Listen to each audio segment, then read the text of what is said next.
Good evening. It's our lunar observance night tonight, and it's quite a special feeling in the monastery throughout the day today and into this evening. We have a lot of the community members are away traveling, and a lot of the senior monks are away this evening, and just a very small group of lay people here in the monastery.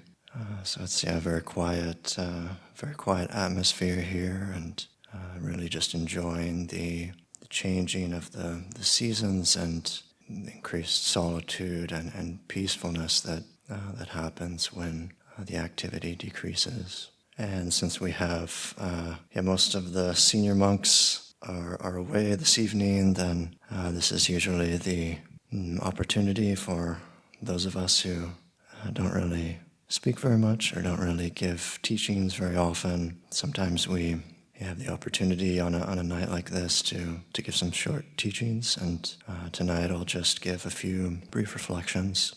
And there's an old teaching story that takes place in ancient Japan, and the story is that there are these two Zen monks who cross paths in the forest, and not having ever met each other before, the one monk wants to test the other one, and he asks him, "What is the essence of the Buddha's teaching?" And the other one replies, "Refrain from evil, do what is good, purify the mind." And then the other monk says, "Even a 5-year-old child knows that." And then the other one says, "Yes, but even an 80-year-old can't do it." And this is just quite a beautiful description of the teachings of the Buddha. You know, the path of the Buddha is so simple that anyone can understand it. You know, it's so simple that it can be explained to a child, but it's so difficult that almost no one in the world can actually do it. You know, it's so difficult that it takes those of us who want to follow this path. It takes us a lifetime of practice in order to really accomplish the things that can be accomplished on this path. And when we look at the different factors of the path that the Buddha gave us for finding real internal happiness, you know, we have the Eightfold Path, or the threefold training, the Sila, Samadhi, and Panya, and morality, meditation, and wisdom.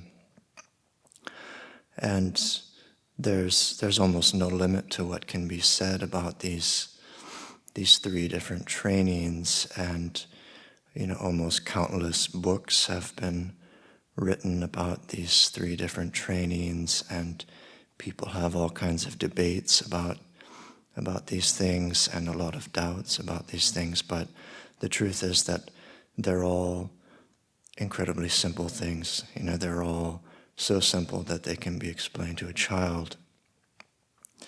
And looking at Sila, the Buddha's teaching on morality and ethical conduct, you know, we can say that you know, although we can discuss all of the different precepts, and you've just taken the 8 precepts, and for the monks have many hundreds or even thousands of minor precepts.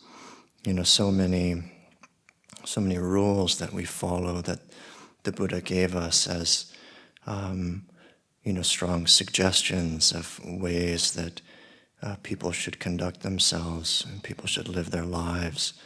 The Buddha is strongly encouraging us to follow a particular set of precepts and rules. And although we can say many things about these precepts, you know, it can all be summarized in this teaching that we give to children. You know, we probably all hear when we're young children, what is called the golden rule. Is treat other people in the way that you would like to be treated. This is something that we teach even children here in a non-Buddhist culture. It's something that, we might think is kind of common sense. And, all of the Buddha's teachings on sila, morality, ethical conduct, it all comes down to this, and it all comes down to how do we treat other people in terms of our body and in terms of our speech. Do we act or speak in a way that is harming other people? Do we act or speak in a way that we would actually like to be on the receiving end of that? This golden rule is something that's incredibly simple. It can be explained to a child, but who in the world can really follow it? Who can really completely follow it? Even for us in a monastery, people who are really, very good-hearted people who are consciously trying to follow sila and develop this this way of interacting in a skillful way with other people. Even for us, are we really able to treat other people in the way that we would like to be treated all of the time?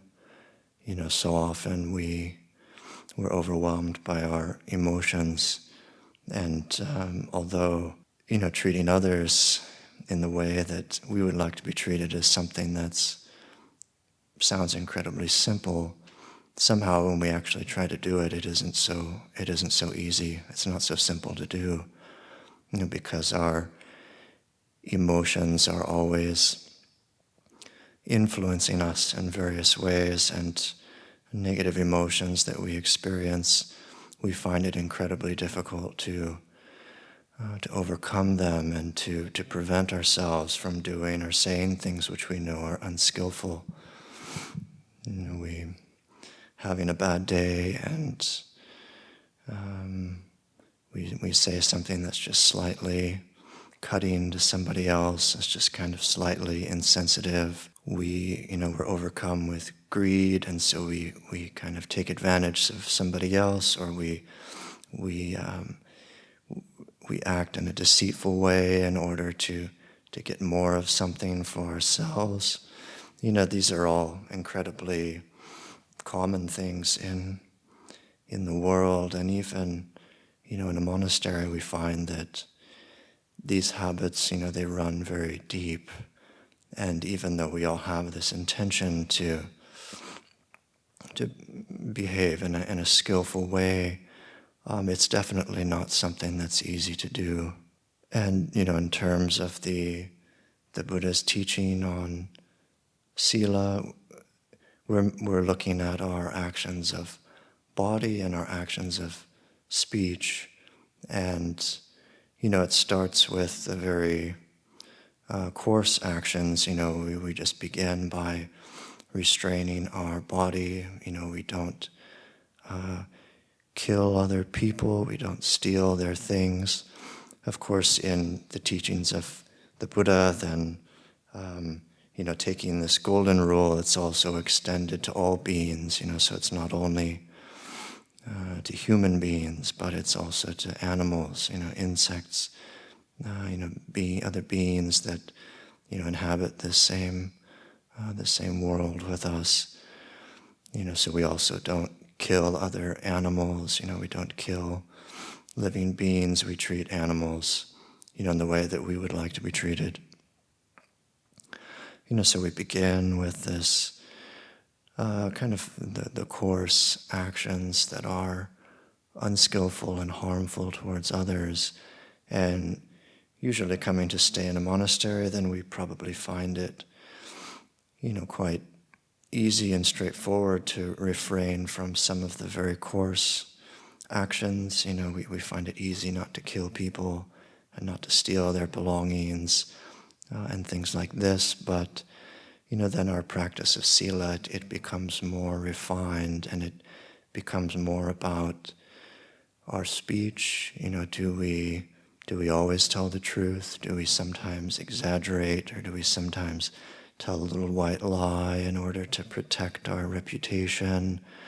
Do we speak? Maybe we don't speak very harshly to other people. Maybe we don't yell at them and abuse them, verbally abuse them, but what kind of emotion is leading to our speech when we speak to other people?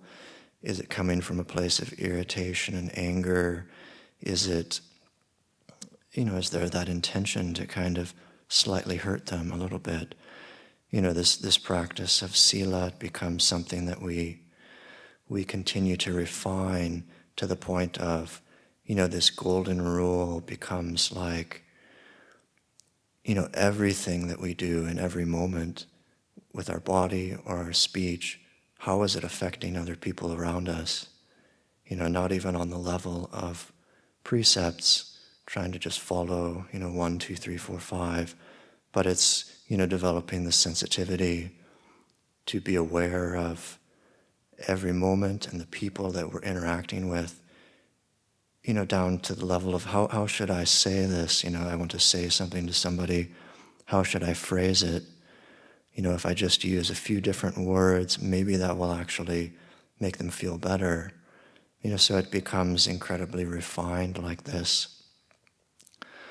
And, maybe also one of the big differences about the, Buddhist ethics and morality when compared with other religions or other philosophies, the precepts that we have and the Buddha's teachings on sila, they're not something that is the Buddha kind of commands us to do, and that we follow them because the Buddha told us so. That there's a very real practical reason for following sila, and of course whether we follow sila or not is our choice. The Buddha isn't saying that we have to follow the precepts. The Buddha is just pointing out that there's a very real connection between our actions and our mind. There's a very real connection between how we act, how we speak, and how we feel. So if we're always harming other people, harming other beings, that just makes us unhappy. It ruins our peace.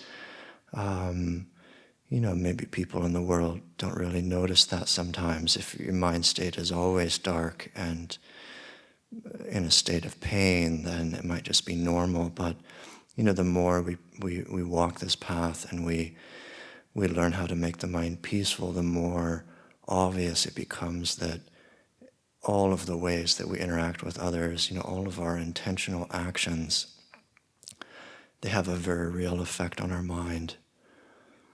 So this is ultimately the reason why we follow precepts and we study this sila, this morality.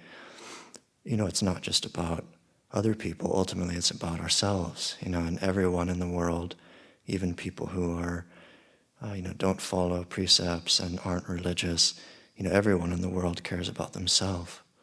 So that's like if we care about our own happiness, then it's very important to pay attention to how we're treating other people. So this is, the Buddha's teaching on sila, how we interact with the world, and it's something that it can be explained, in a very simple way, even to a child, but the actual practice of this is something which, all of the beings in the world are bound to run into great difficulties with, because it really pushes back against our habitual tendencies and defilements of the mind. The defilements are always trying to push us in the opposite direction. So then also looking at the practice of samadhi, the development of samadhi. Samadhi is something that, I say, meditation in general is something that, countless books have been written about, and there are countless debates about But, ultimately meditation and samadhi is something that's incredibly simple. It can be explained to a child. And it's like Lumpur Cha, when he, sometimes when he would talk about meditation, he would say something like, you breathe in, and then you breathe out, and then your mind becomes peaceful, and you enter samadhi. And it's like, it's just that simple.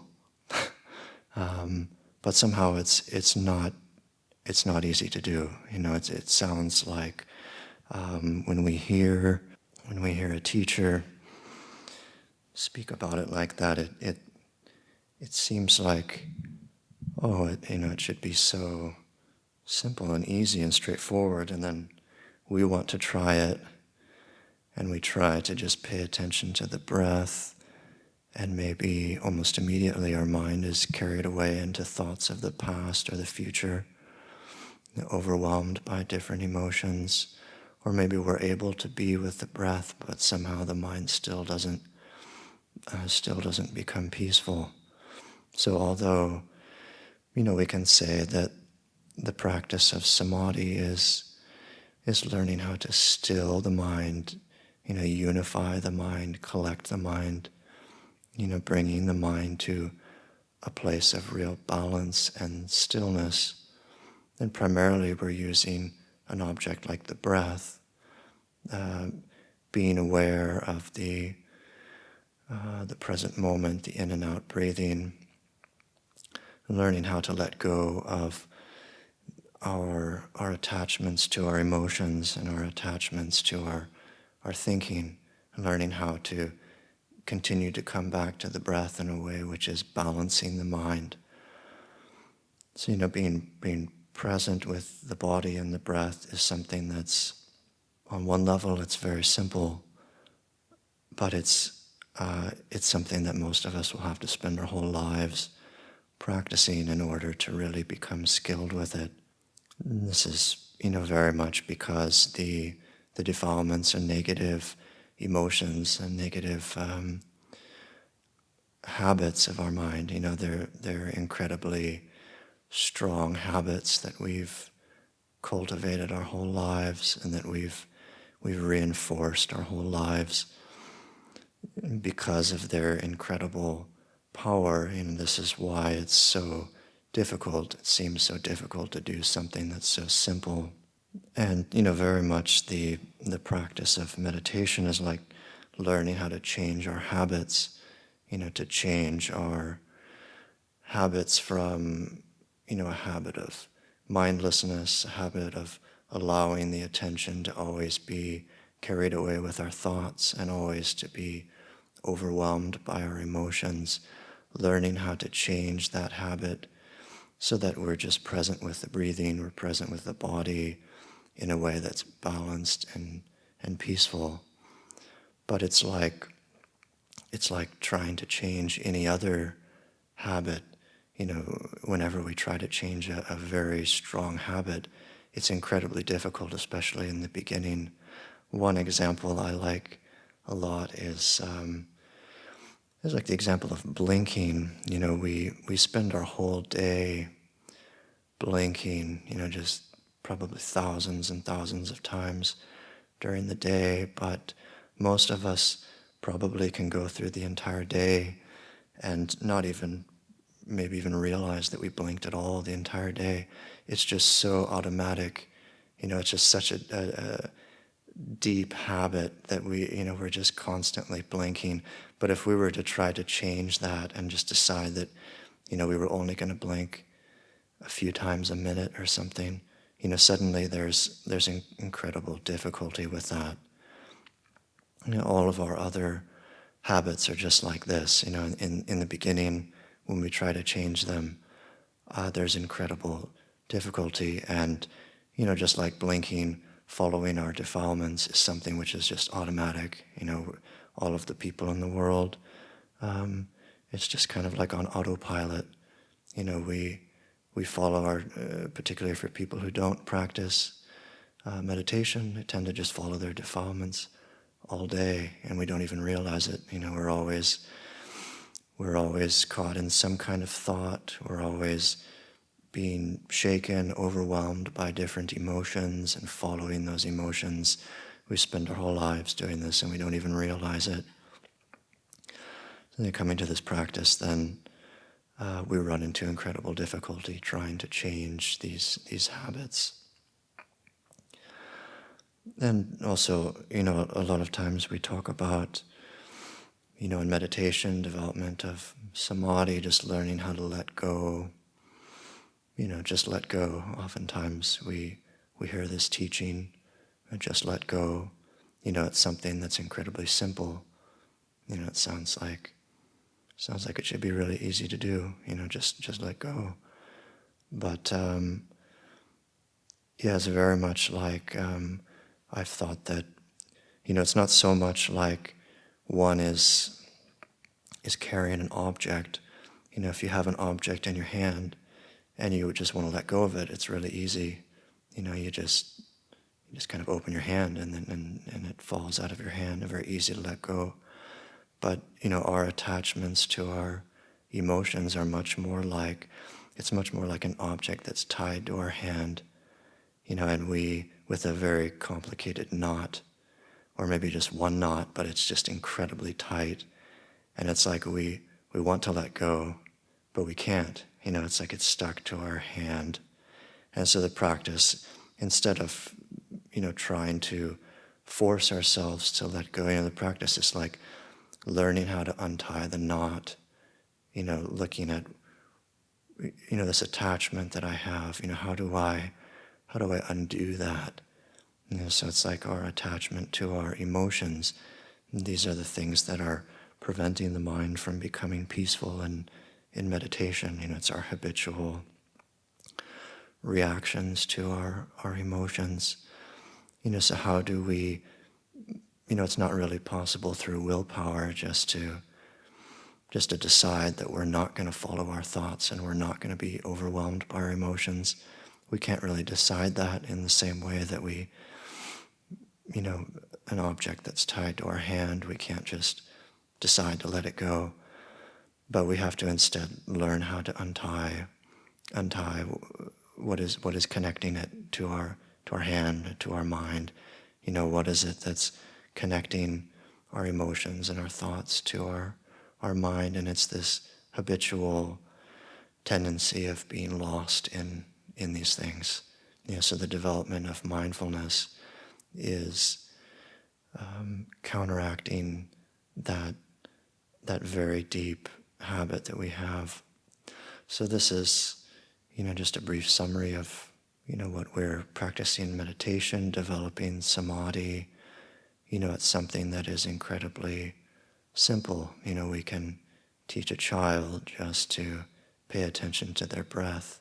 Even a child can understand that.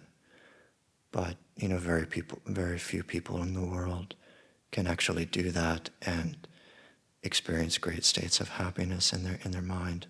So then also looking at the Buddha's teachings on panya, or developing wisdom, developing insight into our experience.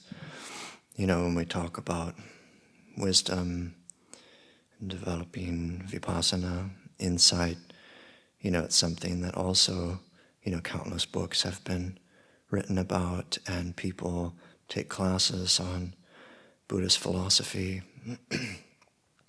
People get, doctorate degrees in Buddhist philosophy, spend their whole life studying very intricate, complicated ideas and philosophies. But like with all of the teachings of the Buddha, the practice of developing wisdom is something that's incredibly simple.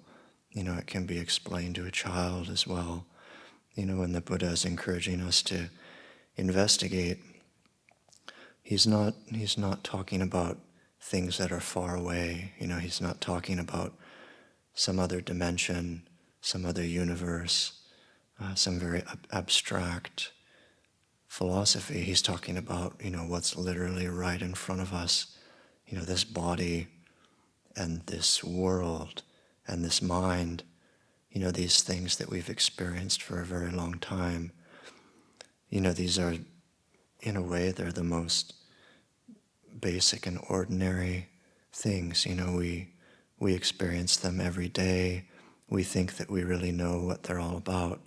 When we look at this room, we don't really think there's anything to see here that we don't understand. The body, I understand the body. We feel we understand everything there is to know about the body. And, we feel we understand the mind. We have modern psychology teaches about the mind, and, we understand the world, what the world is made of, and, science has many, deep understandings of the world. So when we look at this place, we don't really think that there's much more for us to know. And so we tend to look elsewhere. We investigate maybe more complicated, abstract things, but, the teachings of the Buddha, they're pointing to our direct experience here and now, this body and this mind. And the Buddha is encouraging us to really to question our assumptions about our experience, to question all of the things that we take to be real, the sense of this is me and that's you, these are these other people who aren't me. I know where I am in the world right now, and I know where I've come from. I know what my past is like. Maybe I have ideas of what the future will be like, and, I feel like I have a good understanding of the world. The Buddha is encouraging us to question all of these things and to investigate these things. And particularly, maybe the most important thing to investigate is the sense of who we are, who it is that we think that we are. And a story that I was remembering recently is quite a wonderful story that I heard a monk here tell many years ago. It's a great example of the kind of disconnect between the ordinary people's understanding and what we think we understand about the world. This monk said that he was traveling with his brother, and they were sitting in the back seat of this car, and someone else was driving, and they're having a conversation about Buddhism, and his brother maybe really wasn't very interested in Buddhism, didn't really know much about it, and his brother asked him, what is it that the Buddha teaches? And this monk said, the Buddha teaches that everything is impermanent. And his brother kind of looked at him and said, yeah, everyone knows that. Is that all he taught? He taught everything is impermanent. It's obvious. Everyone knows that everything in the world is impermanent. And, then the discussion went on. They started talking about, death and teachings about dying. And then his brother said, I'm not afraid of death. And right as he said that, the driver almost got into an accident and had to swerve out of the way of another car, and his brother just screamed. And it's a great example of, we might think that we're not afraid of death, but that's when we feel, we're in a kind of a comfortable, secure position, a location, we're feeling quite good about things. Then we might not think we're afraid of death. We think that we understand impermanence, but, when we lose something, do we suffer because of it? Do we still grasp and cling at things as mine and try to, possess things and surround ourselves with the perfect conditions? Do we really understand impermanence? The teachers always tell us that, really to see these teachings deeply, it results in the mind immediately letting go. And it's not that one doesn't interact with the world anymore, but it's one doesn't suffer anymore because of things. So if one really saw impermanence, there wouldn't really be any more problems with our life, in the sense of, we would still go about our day, but when we lost things that we loved and we didn't get what we want, it wouldn't be a problem. We wouldn't suffer because of it. If we really understood the reality of death, and we really understood the impermanence of the body, in a very deep way, then, we also wouldn't be shaken by a kind of a near-death experience. And so these teachings on developing insight, developing wisdom, there's something that is incredibly simple. The body, the mind, these seem like very simple things, very simple questions. Are these things permanent? Are these things really me or mine? Who are we really anyways?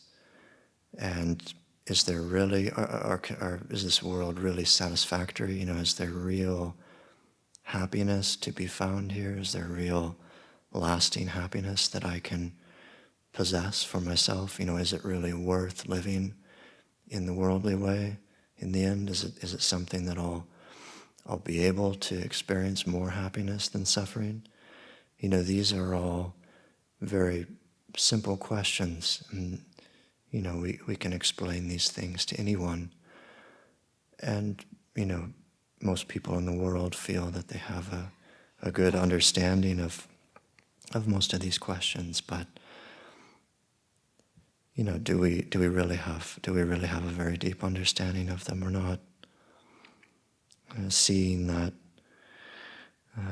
the truth of these things, as something that's definitely not easy to do. Describing them to other people, they're so simple that it's easy to describe. It sounds very simple, but the people in the world who have truly seen these things on a deep level are probably very, very few. Very, very rare to find people like that. So these are just a few reflections on the teachings of the Buddha, the path that the Buddha has given all of us to follow if we're interested in finding real happiness within ourselves. And all of these teachings are something that we can always just bring down to a very fundamental, simple level. They're not things that are complicated. They're not things that are far away. All of the teachings of the Buddha, the path, the practice of the Buddha, it's something that's incredibly practical. It's something that's incredibly relevant, for all of us, and it's definitely something that all of us can do. All of us can accomplish. It's something that we can all definitely grow in internal happiness and peace, and something that we can use to decrease our suffering over time, even though it may seem incredibly difficult, it may seem impossible, but it's something that the Buddha assures us that definitely can be done. So these are just a few thoughts for this evening, and I'll offer this for reflection.